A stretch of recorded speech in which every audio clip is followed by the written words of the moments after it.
Sama-sama buka dari Ayub pasal 22 ayat 28. Ayub 22 ayat 28, apabila engkau memutuskan berbuat sesuatu, maka akan tercapai maksudmu dan cahaya terang menyinari jalanmu. Ayat ini sangat powerful. Kalau kita switch ke King James ini lebih indah lagi, ya, lebih mengajar lagi. Thou shalt also decree a things. Jadi kalau kita memutuskan sesuatu, kita harus tahu decree ya. Decree itu diucapkan. Perjanjian baru mengatakan, aku percaya sebab itu aku berkata-kata. Jadi kalau aku percaya tapi tidak berkata-kata, terus berkata-katanya yang lain, ya apa bedanya kita dengan orang yang tidak percaya? Ya. Aku percaya sebab itu aku berkata-kata. Di sini dikatakan engkau akan decree a things and it shall be established unto thee. Pasti, ya. Pasti establish. And nah ini dia, the light shall shine upon thy ways. Jadi semakin kita ucapkan, maka pengertian yang baru dari Roh Kudus itu akan terus keluar. The light. Jalan orang benar semakin terang, semakin terbuka. Kita mulai dari hal yang simple dalam firman Tuhan. Kita ucapkan, lalu Tuhan beri pengertian, terus semakin terang. Pada akhirnya hidup kita akan berbeda dengan orang lain yang cuma percaya tapi tidak mengucapkan, atau yang tidak percaya sama sekali. Pasti dijamin berbeda. Ya, kita tinggal lihat itu cuma masalah waktu aja.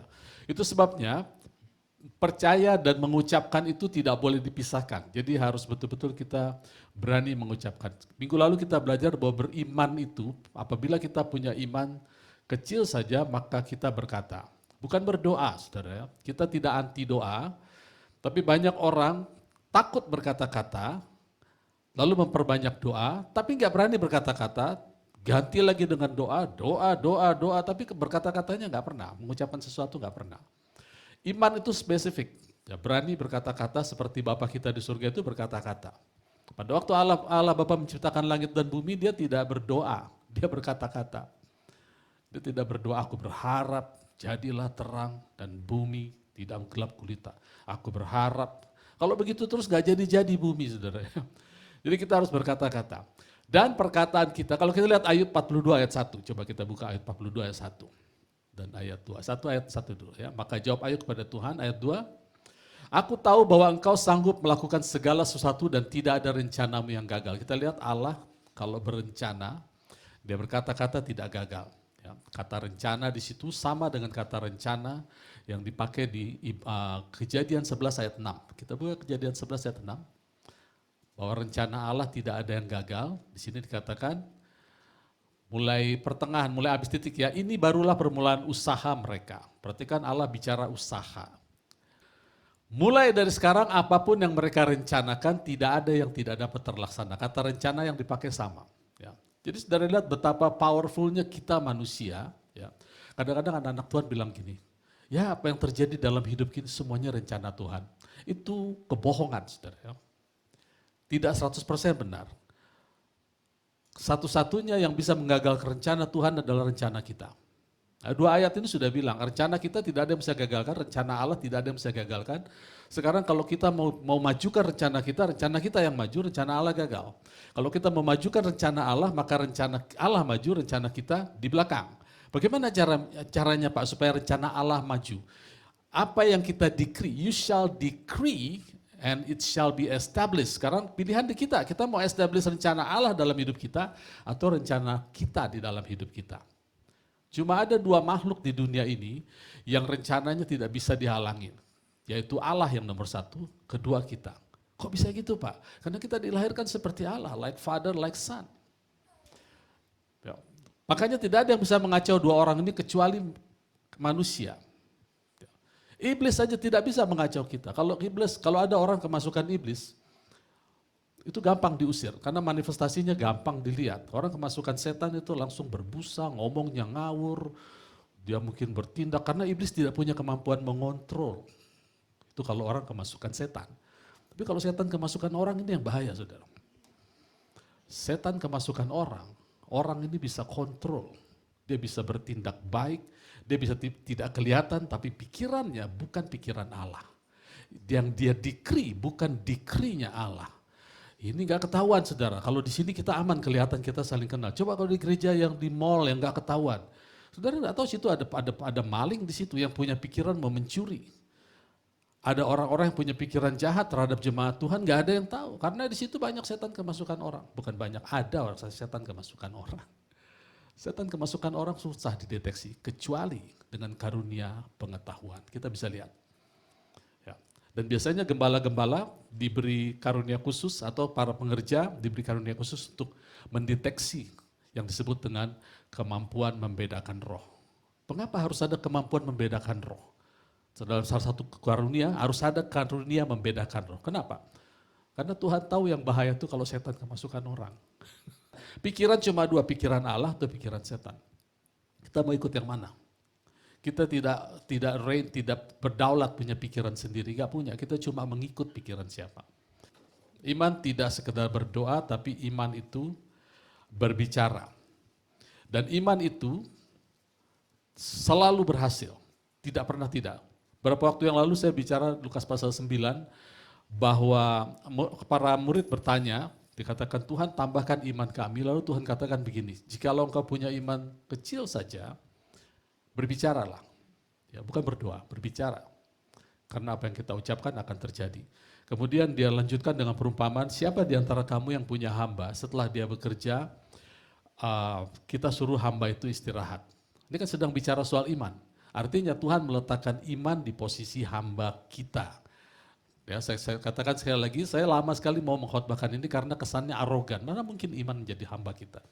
Tapi Tuhan mengatakan seperti itu, bahwa tanpa kita dilayani oleh iman, kita tidak akan jadi apa-apa. Iman itu penting saudara, tanpa iman kita tidak berkenan kepada Allah.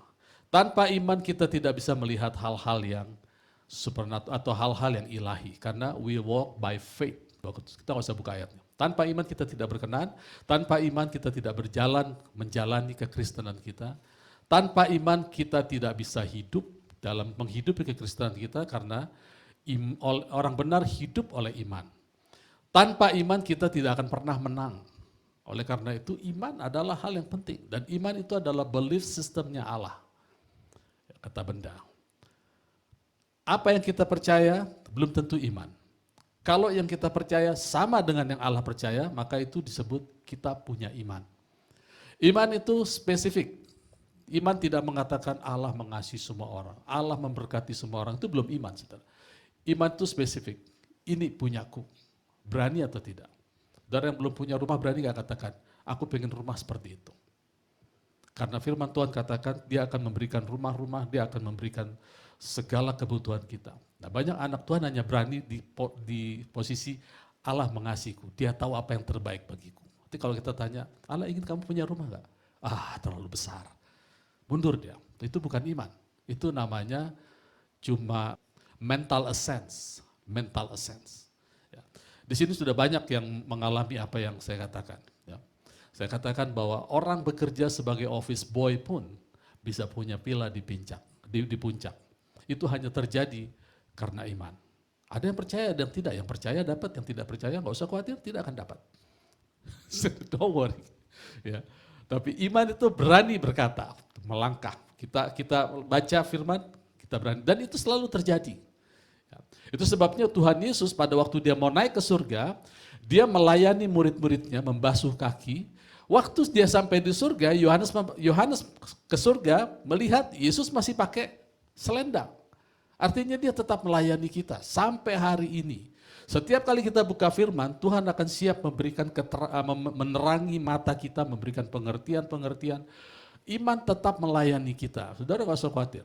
Bahkan dalam gereja Tuhan yang tidak berani berjalan di dalam karunia-karunia, Tuhan injek. Jadi karunia-karunia itu bukan ciri orang sudah dewasa, bukan. Jelas di Korintus dikatakan, aku menulis ini kepada kamu yang masih manusia duniawi. 1 Korintus 3, masih duniawi dan masih anak-anak. Lalu 1 Korintus 12 detail sekali. Jadi tulisan itu untuk orang yang duniawi. Pertanyaannya, apakah orang yang dewasa dalam rohani tidak perlu karunia? Masih tetap perlu karunia. Karena karunia sifatnya adalah diinjek Alkitab mengatakan karunia-karunia itu dilakukan oleh Roh Kudus sesuai dengan kehendaknya atau apa yang dipikirannya. Sekarang kalau kita lihat, iman itu adalah kalau kita berpikir sama dengan Allah, kita dapat iman dan kita bisa berbuat sesuatu. Tapi ada posisi, ada kadang-kadang kita tahu harus melakukan sesuatu, tapi nggak berani.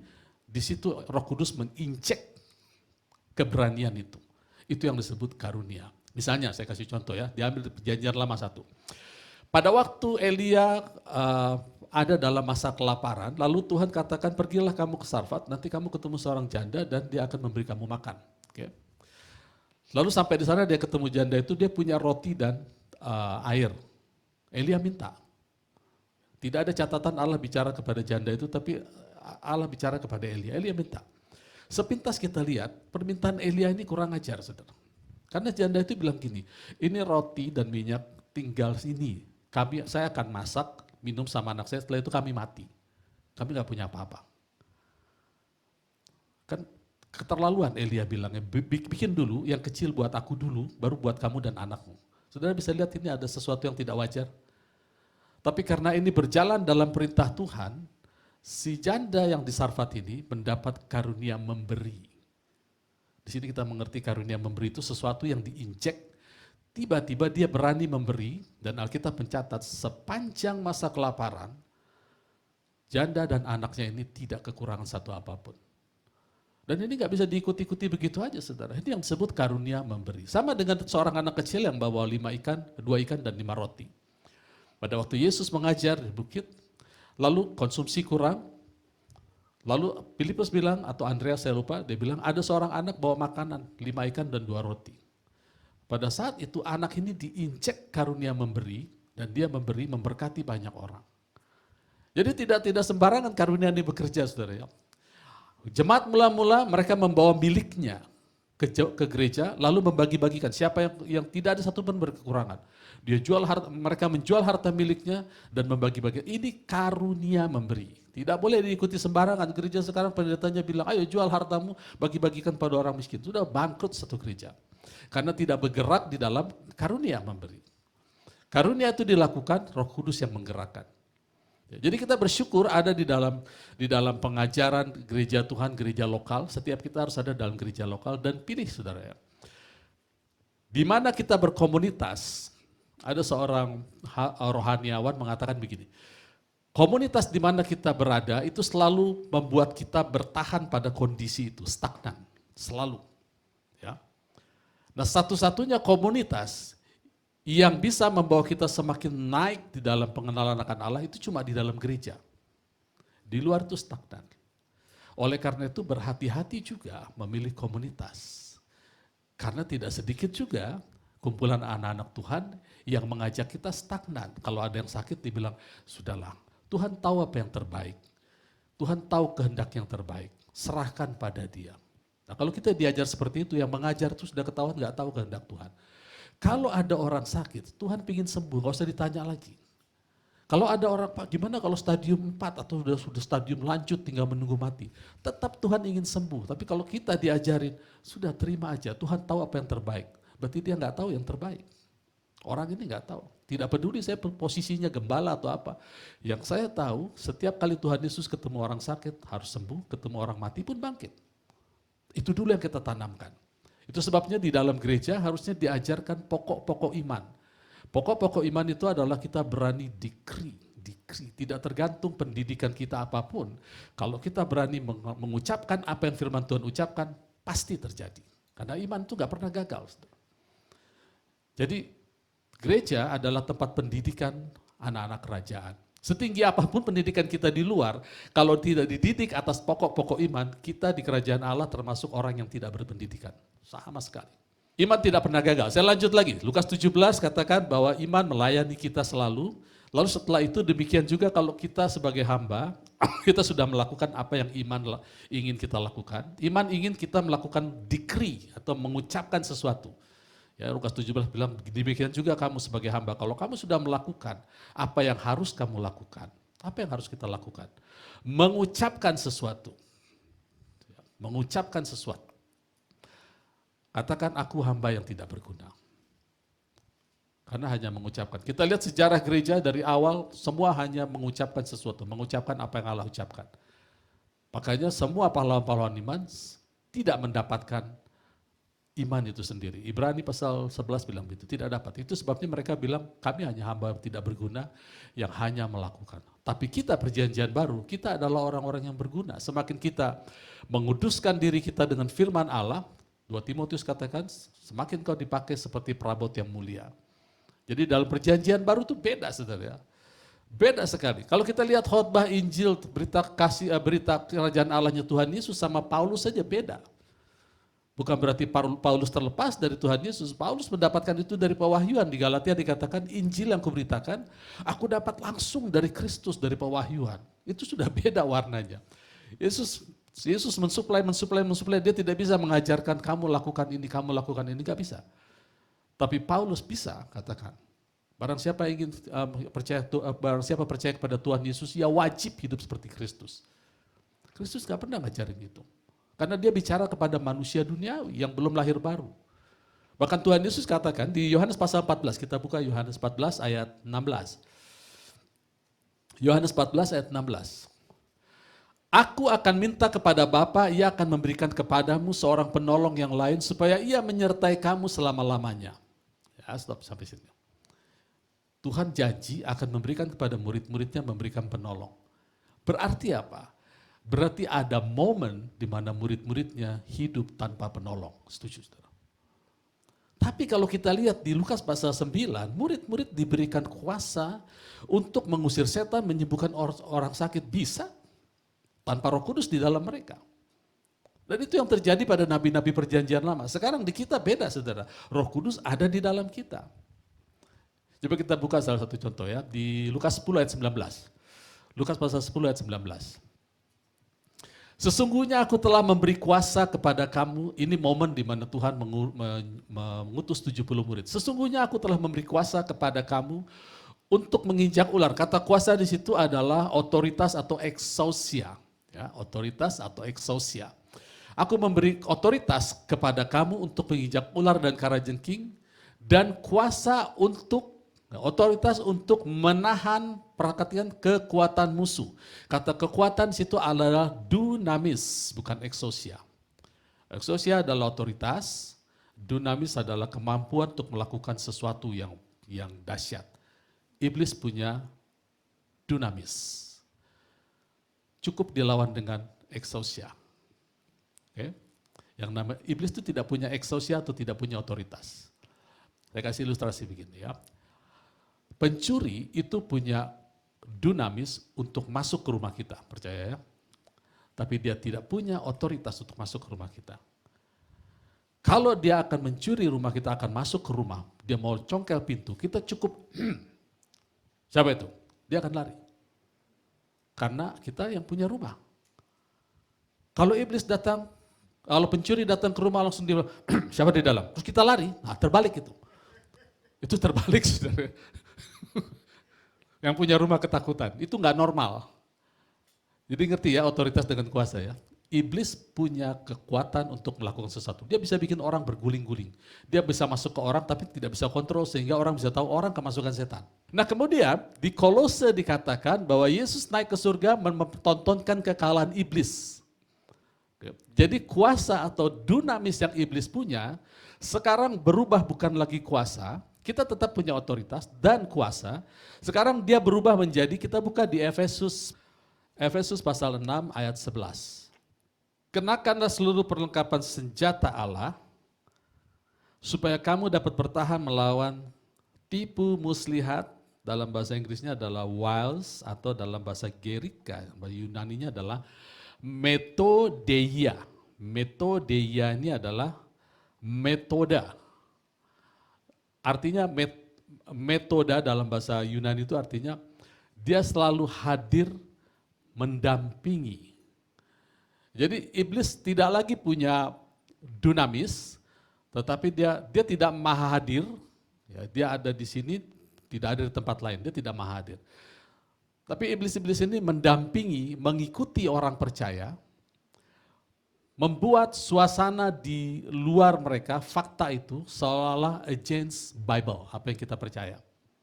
Ya, khususnya pada saat kita bertindak dengan iman, kita mengucapkan sesuatu, maka iblis akan berusaha supaya fakta itu tetap tidak berubah. Supaya kita akhirnya bilang, nggak jalan nih, mengucap-ucapkan firman nih bohong itu. Nggak ada manfaatnya.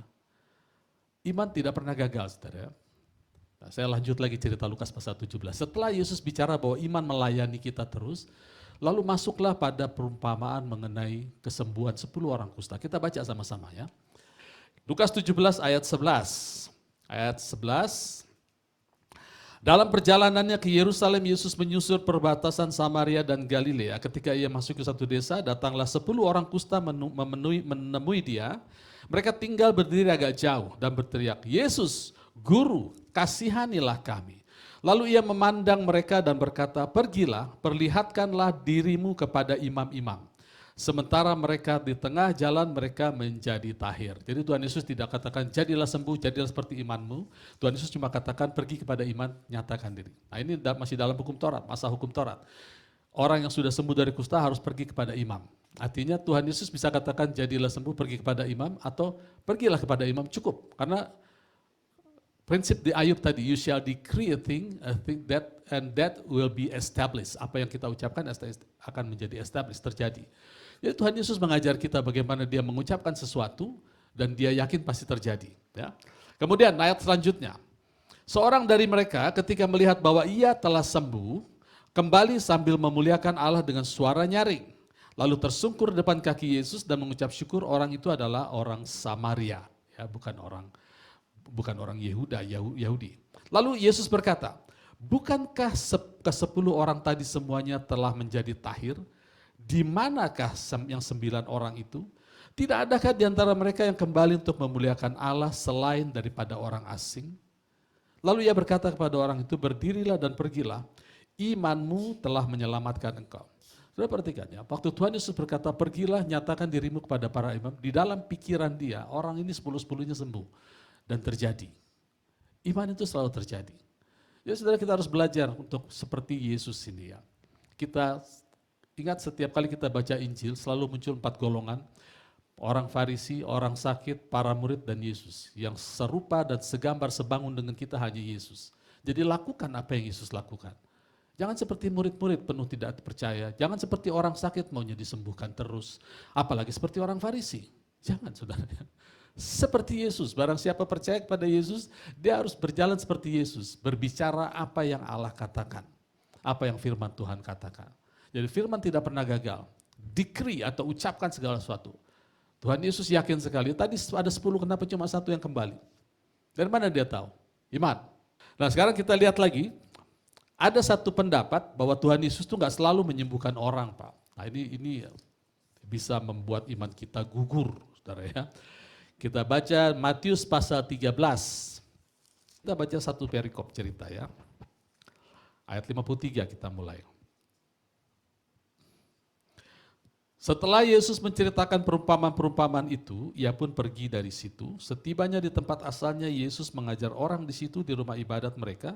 Maka takjublah mereka dan berkata, dari mana diperolehnya hikmat itu dan kuasa untuk mengadakan mukjizat-mukjizat itu? Bukankah ia anak tukang kayu? Ya, ini anak tukang kayu. Bukankah ibunya bernama Maria? Dan saudara-saudaranya, dia punya saudara laki-laki namanya Yakobus, Yusuf, Simon, dan Yudas. Itu saudara-saudara sekandung Tuhan Yesus. Dan bukankah saudara-saudaranya perempuan juga ada bersama kita? Dia juga punya adik-adik perempuan, dia paling tua. Jadi dari mana diperolehnya semuanya itu? Lalu mereka kecewa dan menolak dia, maka Yesus berkata kepada mereka, seorang nabi dihormati di mana-mana, kecuali di tempat asalnya sendiri dan di rumahnya. Dan karena ketidakpercayaan mereka, tidak banyak mukjizat diadakannya di situ. Nah, ayat ini sering dipakai untuk mengatakan bahwa nggak selalu kamu mengucapkan firman itu terjadi, itu nggak selalu. Tuhan Yesus saja nggak bisa berbuat apa-apa di sini kok, karena ketidakpercayaan. Enggak. Jadi jangan terlalu percaya amatlah dengan iman-iman mengucapkan firman. Nomor 1 saudara, yang nyuruh kita mengucapkan firman itu Tuhan yang mengajarkan. Jadi lakukan itu. Ya. Nomor 2, Setiap kebenaran itu ada temannya. Jadi kita harus buka ayat lain di Markus 6 ayat 1. Kemudian Yesus berangkat dari situ dan tiba di tempat asalnya, sedang murid-muridnya mengikuti dia. Pada hari Sabat ia mengajar di rumah ibadat dan jemaat yang besar takjub ketika mendengar dia dan berkata, dari mana diperoleh semuanya ini? Semuanya itu. Hikmat apa pulakah yang diberikan kepadanya? Dan mukjizat-mukjizat yang demikian bagaimana dapat diadakan oleh tangannya? Bukankah ia ini tukang kayu, anak Maria, saudara Yakobus, Yosus, Yudas, dan Simon, sama ya? Dan bukankah saudara-saudaranya yang perempuan ada bersama kita, lalu mereka kecewa dan menolak dia. Maka Yesus berkata kepada mereka, ini insidennya sama tapi lebih komplit. Seorang nabi dihormati di mana-mana kecuali di tempat asalnya sendiri, di antara kaum keluarganya dan di rumahnya. Ayat 5, ia tidak dapat mengadakan satu mukjizat pun di sana, kecuali menyembuhkan beberapa orang sakit dan meletakkan tangannya atas mereka. Ia heran atas ketidakpercayaan mereka. Di sini dikatakan, tidak dapat berbuat banyak hal besar kecuali menyembuhkan orang sakit. Artinya dia tetap berbuat mukjizat. Ya, dia tetap. Karena dari Matius, kisah yang ditulis oleh Matius, orang bilang begini, mereka mulai berimajinasi Tuhan Yesus menumpangkan tangan, nggak sembuh. Merdoakan, wah nggak sembuh. Nah itu kenapa? Karena ayatnya bilang mereka tidak percaya. Saudara nggak usah khawatir dengan orang yang tidak percaya di sekitar kita ya. Iman kita lebih besar dari ketidakpercayaan orang di sekitar kita. Jadi jangan khawatir, don't worry ya. Kita harus melatih. Kadang-kadang perkataan-perkataan hamba-hamba Tuhan yang belum terlatih dalam iman itu justru membunuh iman jemaat. Ya, saya pernah katakan dulu begini, bahwa kalau kita berdoa ya kepada orang yang sakit, lalu di dalam orang ini bukan dari satu pengajaran dengan kita, ada hukum lain yang running di dalam orang ini. Ya, contohnya gini, waktu itu ada seorang hamba Tuhan yang biasa mengusir setan, melakukan kelepasan dan segala perbuatan ajaib. Tapi dia punya belief system bahwa waktu dia sakit itu iblis menyerang dia. Sehingga dia bilang tidak akan ada satu orang pun hamba Tuhan yang bisa menyembuhkan saya karena saya sedang berurusan dengan iblis. Dia makin lemah, gak bisa bangun, lumpuh total. Ya. Nah saya waktu itu terpancing untuk mengiyakan bahwa saya pun tidak akan bisa menyembuhkan dia. Ternyata itu salah, saudara. Saya tidak perlu iman dia. Saya perlu iman saya untuk menundukkan roh jahat atau pola pikir yang salah. Dia pasti sembuh. Tapi kalau dia bertahan dengan pola pikirnya, ya itu urusan dia. Tapi iman di dalam saya tidak akan bisa dihalangi oleh siapapun. Kita lihat Tuhan Yesus datang di tempatnya, di tempat kelahirannya, di rumahnya, di kampungnya, di RT RW-nya. Yang satu bilang dia tidak bisa melakukan satu mukjizat pun, tapi Markus mencatat beberapa orang sakit sembuh. Kita lihat logikanya kan begini ya. Kalau orang sudah tidak percaya kepada Tuhan Yesus, maka dia tidak akan datang. Kalau dia tidak datang, bagaimana Tuhan bisa menyembuhkan? Tapi orang-orang yang datang kepada dia, Tuhan menumpangkan tangan dan mereka sembuh semua. Artinya kita tidak lihat mau 3 orang, mau 300 orang, selama datang kepada Tuhan Yesus pasti sembuh. Tapi kalau dia sudah memilih tidak mau datang, dia tidak akan tidak terjadi apa-apa. Makanya saya katakan cuma 2 yang tidak bisa menghalangi, yang tidak bisa dihalangi keinginan, yaitu manusia dan Allah. Ya. Hanya 2, makanya iblis perlu nemplok ke salah satu untuk mencapai tujuannya. Kepada Allah tidak mungkin, makanya dia satu-satunya jalan adalah dia membangun mitra sama manusia-manusia dengan cara sharing pikirannya. Karena dia memasuki manusia pun gak mungkin bisa sukses. Dia bicara kepada pikiran manusia supaya dia kemasukan manusia. Kalau dia kemasukan manusia, manusia bisa kontrol, bisa behave di tengah-tengah. Tapi pikirannya mematikan banyak orang. Itu yang harus kita hati-hati. Makanya Yesus katakan, sekarang orang Farisi sudah duduk di kursi Musa. Orang Farisi ini mengontrol segala sesuatu, tapi setan kemasukan orang Farisi. Makanya sulit dikalahkan. Kalau orang Farisi kemasukan setan, Tuhan Yesus tinggal tengking gampang. Tapi setan kemasukan orang Farisi, duduk di kursi Musa. Ini problem, masalah besar. Bahkan mereka menyalibkan Tuhan Yesus dengan cara yang mantap, berpolitik. Tentara Romawi dipakai, Yesus disalibkan oleh setan-setan yang kemasukan orang. Jadi mengerti sekarang bahayanya? Hati-hati dengan pikiran. Kalau mau mikir 2 kali. Orang bilang kalau mau bicara mikir dulu. Sekarang saya katakan kalau mau mikir 2 kali. Sebelum berpikir. Karena seperti apa yang kita pikir, demikianlah kita akan menjadi seperti orang itu. Ya, sepakat ya? Mari masuk saya. Kalau mau mikir, mikir dulu. Semua yang datang kepada Tuhan Yesus pasti sembuh. Artinya iman itu memang besar. Sekarang saya ingin tutup dengan ini, saudara. Setiap kita ingin punya iman yang besar, betul ya? Setiap kita ingin. Karena kita tahu bahwa iman itu tidak bisa menghalangi kita. Jadi anak-anak muda yang mungkin pendidikannya nggak sampai S1, S2, S3, saya kasih tahu, kalian tetap bisa punya rumah punya villa, punya rumah, punya kendaraan untuk melayani Tuhan. Cukup berpendidikan dalam kerajaan Allah, kalian akan punya segala fasilitas. Karena kitab Nehemia katakan, Allah membuat umatnya hidup mewah karena kemurahannya. Dan nanti akan ada iblis-iblis yang kemasukan manusia bilang begini, hati-hati dengan prosperity gospel, hati-hati dengan Injil kemakmuran. Saudara, kita nggak bisa sangkal Injil itu yang memakmurkan kita. Dia tidak akan pernah memiskinkan kita. Tapi memang ada orang-orang yang terlalu maruk ya, dengan kemakmurannya itu nggak usah didengar gitu ya. Tapi Injil itu memang bikin kita makmur, saudara. Injil itu memang bikin kita sembuh. Ya, dan mukjizat masih terjadi. Nah sekarang kembali lagi. Pak, saya ingin punya iman yang besar. Oke. Secara simpel saya mau katakan begini. Kita hanya punya iman yang besar kalau kita berani mengambil sesuatu yang general di dalam janji-janji Allah menjadi milik kita. Hanya itu caranya. Kita lihat di kasus hanya 2 kali Tuhan Yesus mengatakan besar imanmu. Atau iman sebesar ini tidak pernah aku temui. Yang pertama di seorang wanita Kanaan dari Siro-Fenisia. Dia melihat bahwa Yesus datang menyembuhkan orang dan Yesus datang untuk orang Israel saja. Ini janjinya general sekali. Tapi dia berani tanda kutip debat sama Tuhan Yesus. Dia bilang, Tuhan anakku sakit sembuhkan. Tuhan Yesus bilang, aku datang bukan untuk. Aku datang hanya untuk ke domba di kalangan domba Israel. Iya, tapi aku tidak dapat memberikan roti ini kepada anjing. Dikatakan seperti itu. Dia berani katakan, Tuhan kalaupun itu diberikan tidak boleh diberikan kepada anjing, itu akan jatuh dan anjing-anjing itu akan makan tetap. Kata anjing itu adalah papis, anak anjing. Ya, akan tetap makan. Jadi tolong beri aku. Jadi dia mengambil janji Allah yang general dipakai untuk personal. Tuhan Yesus katakan, besar imanmu. Oke. Yang kedua, perwira di Romawi, seorang perwira. Akhirnya kita tahu namanya Cornelius. Karena di Kaisaria itu perwira zaman itu namanya Cornelius. Pada waktu Petrus berdoa, Petrus disuruh ke rumah seorang perwira namanya Cornelius. Jadi kita tahu itu Cornelius ya. Dia belum lahir baru. Dia minta sembuhkan anaknya yang sakit juga. Lalu waktu Tuhan Yesus mau datang, dia bilang, katakan kepada Tuhan, kau tidak usah datang ke rumahku.